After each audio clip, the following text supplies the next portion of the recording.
Bismillahirrahmanirrahim. Assalamualaikum warahmatullahi wabarakatuh. Alhamdulillah wassalatu wassalamu ala rasulillah Sayyidina wa maulana Muhammadin ibni Abdullah wa ala alihi wa sahbihi wa mawalah. Hadratul Mukarramin Bapak Muhammad Juni Bedu LCMA selaku dosen pengampu mata kuliah fikih mawaris. Selanjutnya teman-teman mahasiswa yang insya Allah selalu dirahmati oleh Allah Subhanahu wa ta'ala. Amin, amin, ya rabbal alamin. Ahlan bikum fil jadid. Video ini dibuat untuk memenuhi tugas ujian akhir semester 5. Kali ini kita akan membahas tentang rukun, syarat, dan sebab serta larangan warisan. Adapun pembahasan pertama adalah tentang rukun mawaris. Untuk terjadinya sebuah warisan harta, maka harus terpenuhi 3 rukun waris. Bila salah satunya tidak terpenuhi, maka tidak terjadi perwarisan. Ketiga rukun itu adalah yang pertama yaitu al-muwarris, yaitu pewaris. Jika diterjemahkan sebagai pewaris, yaitu orang yang memberikan harta warisan. Dalam ilmu waris, al-muwaris ialah orang yang meninggal dunia, lalu kemudian hartanya dibagi-bagikan kepada ahli waris.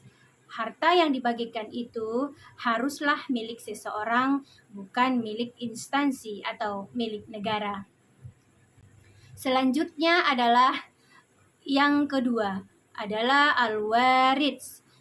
Jika diterjemahkan sebagai ahli waris, yakni mereka yang berhak menerima warisan, baik karena adanya ikatan kekerabatan ataupun nasab maupun ikatan pernikahan.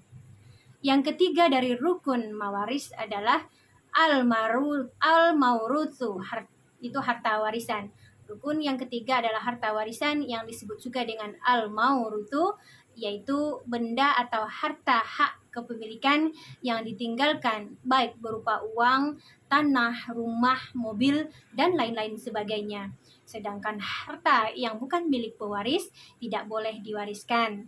Selanjutnya pembahasan yang kedua yaitu tentang syarat-syarat pembagian warisan. Selain rukun, juga ada yang harus dipenuhi untuk sebuah pewarisan. Bila mana salah satu syarat tersebut tidak terpenuhi, maka tidak terjadi pewarisan. Syarat-syarat perwarisan juga terbagi 3. Yang pertama yaitu meninggalnya pewaris. Adapun terkait yang pertama, adanya mewaris atau meninggalnya pewaris, menurut ahli fikih ada 2 macam meninggalnya pewaris. Yang pertama meninggal secara hakiki. Maksudnya di sini adalah ketika ahli medis mengatakan bahwa seseorang tidak bernyawa lagi. Yang kedua yaitu meninggalnya secara hukmi atau hukum, yaitu seseorang yang oleh hakim telah ditetapkan meninggal dunia meskipun jasadnya itu tidak ditemukan. Misalnya, seseorang yang hilang dalam medan perang atau seseorang yang meninggal karena bencana alam. Lalu, secara hukum formal kecil kemungkinan masih hidup atau kemudian ditetapkan oleh orang tersebut telah meninggal dunia. Yang kedua yaitu hidupnya ahli waris. Maksudnya hidup secara hakiki. Pada saat pewaris meninggal dunia, apabila ahli waris seperti anak lebih dulu meninggal dunia daripada ayahnya, meskipun sang anak sudah menikah dan memiliki istri dan anak yang ditinggalkan. Mereka tidak ada hak warisnya. Jalan keluar dari masalah ini ada 3 kemungkinan. Yang pertama, wasiat atau wasiah wajibah, yaitu si kakek berwasiat saat masih hidup bahwa cucu dan menantunya itu diberikan bagian harta. Alternatif yang kedua yaitu kesepakatan para ahli waris. Para ahli waris bersepakat untuk mengumpulkan harta dan diberikan kepada saudara ipar dan kemenakan mereka. Alternatif yang ketiga bisa dengan cara hibah, yaitu Si kakek sejak masih hidup telah menghibahkan sebagian harta kepada cucu dan menantunya, sebab dikhawatirkan nanti pada saat pembagian warisan, cucu dan menantunya tidak mendapatkan apa-apa. Dan apabila ada 2 orang atau lebih dari golongan yang berhak saling mewarisi, meninggal dunia dalam satu peristiwa atau dalam keadaan yang berlainan, akan tetapi tidak diketahui mana yang lebih dulu meninggal, maka di antara mereka tidak dapat saling mewarisi harta yang dimiliki ketika masih hidup. Hal seperti ini oleh ahli fuqaha digambarkan sebagai orang yang sama-sama meninggal dunia dalam suatu kecelakaan atau tertimpa puing atau tenggelam. Fuqaha menyatakan mereka adalah golongan yang tidak saling mewarisi. Yang ketiga, syaratnya adalah ahli waris. Yang ketiga adalah ahli warisnya diketahui. Artinya, seluruh ahli waris wajib diketahui secara pasti, termasuk jumlah pembagian masing-masing. Misalnya, suami, istri, anak, ayah, dan sebagainya. Sehingga orang yang membaginya nanti mengetahui pasti jumlah pembagian yang harus diberikan kepada masing-masing ahli waris. Sebab dalam hukum waris, perbedaan jauh dekatnya kekerabatan akan membedakan jumlah yang diterima. Seorang ahli waris tidak cukup hanya disebut dengan saudara si pewaris atau almarhum saja, akan tetapi harus dinyatakan dia sebagai saudara kandung atau seayah atau seibu, karena para ahli waris itu masing-masing mempunyai hukum bagiannya sendiri. Ada yang berhak menerimanya sebagai ahlul furud, ada yang berhak karena as-sobah, dan ada juga yang terhalang, istilahnya mahjub, dan terakhir ada pula yang tidak terhalang. Baik, yang kita masuk ke dalam pembahasan sebab-sebab adanya hak waris. Ada 3 sebab seorang mendapatkan hak waris, yaitu yang pertama, sebab kerabat hakiki atau nasab. Sebab mendapatkan warisan karena adanya hubungan darah atau ikatan kekerabatan seseorang dengan pewaris seperti ayah, ibu, anak, saudara, paman, dan seterusnya.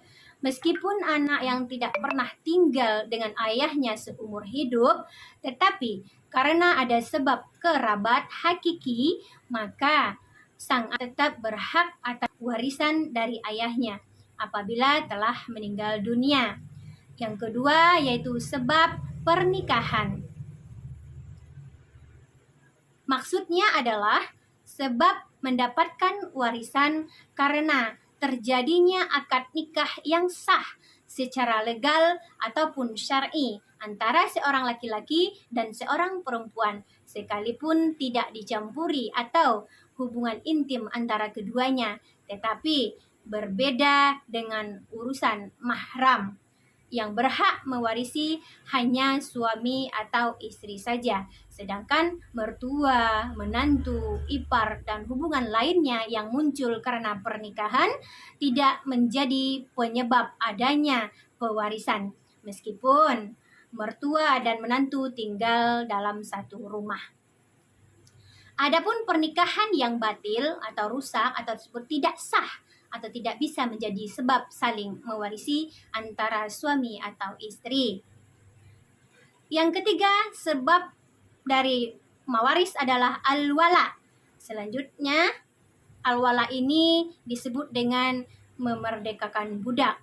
Orang yang membebaskan budak berarti telah mengembalikan kebebasan dan jati diri seseorang sebagai manusia. Karena itu, Allah Subhanahu wa taala menganugerahkan kepadanya hak mewarisi terhadap budak yang dibebaskan. Bila budak tidak memiliki ahli waris yang hakiki, baik hubungan nasab, ikatan pernikahan, namun sekarang ini tidak berlakunya lagi sistem perbudakan di tengah peradaban manusia. Maka sebab yang terakhir ini nyaris tidak terjadi lagi. Selanjutnya adalah pembahasan yang terakhir, yaitu yang menjadi sebab terhalangnya hak waris. Ada beberapa sebab. Yang pertama yaitu pembunuhan. Maksudnya apabila ahli waris membunuh pewaris. Ahli waris yang membunuh tidak berhak atas harta warisan. Yang kedua murtad, yaitu berbeda agama antara suami dan istri, tidak ada hak saling mewarisi. Yang ketiga adalah meninggalnya bersamaan, tidak tahu mana yang duluan perginya atau yang terakhir, maka tidak saling mewarisi. Yang keempat adalah perbudakan, membebaskan budak. Yang kelima adalah anak yang lahir karena perbuatan zina. Ini maksudnya hamil sebelum menikah, meskipun dia menikah dengan laki-laki yang menghamilinya atau ayah biologisnya. Sang anak tidak ada hak mewarisi harta ayahnya karena nasabnya adalah ibunya, bukan bapaknya. Yang keenam adalah anak li'an, anak yang diingkari oleh ayahnya karena perselingkuhan atau lainnya. Nah, demikianlah apa yang dapat saya sampaikan terkait rukun, syarat, sebab, dan larangan warisan. Semoga bermanfaat dan mohon dimaafkan jika ada salah dalam penyampaian. Akhiru kalam, wallahu muwafiq aqwamit thoriq. Wassalamualaikum warahmatullahi wabarakatuh.